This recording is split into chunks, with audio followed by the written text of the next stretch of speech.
سیدنا ابو ہریرہ رضی اللہ عنہ سے روایت ہے کہ چہرے پر ہاتھ مارتے ہوئے اور بالوں کو نوچتے ہوئے ایک بدو نبی کریم صلی اللہ علیہ وسلم کے پاس آیا اور یہ کہنے لگا، میرا خیال تو یہی ہے کہ میں ہلاک ہو گیا ہوں۔ رسول اللہ صلی اللہ علیہ وسلم نے اس سے فرمایا، کس چیز نے تجھے ہلاک کر دیا ہے؟ اس نے کہا، میں ماہ رمضان میں روزے کی حالت میں اپنی بیوی سے ہم بستری کر بیٹھا ہوں۔ آپ نے فرمایا، کیا تم ایک گردن غلام یا لونڈی آزاد کرنے کی استطاعت رکھتے ہو؟ اس نے کہا، جی نہیں۔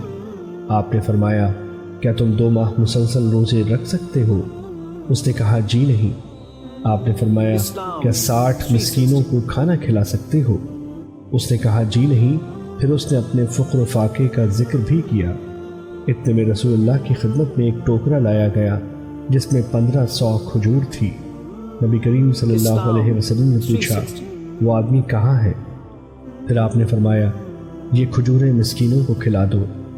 آگے سے اس نے کہا، اے اللہ کے رسول، مدینے کے 2 حروں سیاہ پتھروں والے میدان کے درمیان کوئی بھی گھر والے مجھ سے زیادہ محتاج نہیں ہے۔ یہ بات سن کر رسول اللہ صلی اللہ علیہ وسلم اس قدر ہنسے کہ آپ کی داڑھیں دکھائی دینے لگیں، اور پھر فرمایا، تو پھر اپنے اہل خانہ کو کھلا دو۔ سیدنا ابو دردہ رضی اللہ عنہ سے مروی ہے، وہ کہتے ہیں، ہم رسول اللہ صلی اللہ علیہ وسلم کے ساتھ ایک سفر میں تھے۔ اس قدر شدید گرمی تھی کہ ہم میں سے بعض اپنے سروں پر ہاتھ رکھتے تھے، اور رسول اللہ صلی اللہ علیہ وسلم اور سیدنا عبداللہ بن رواحہ رضی اللہ عنہ کے علاوہ ہم میں کوئی بھی روزے دار نہیں تھا۔ حدیث نمبر 3826، مسند احمد۔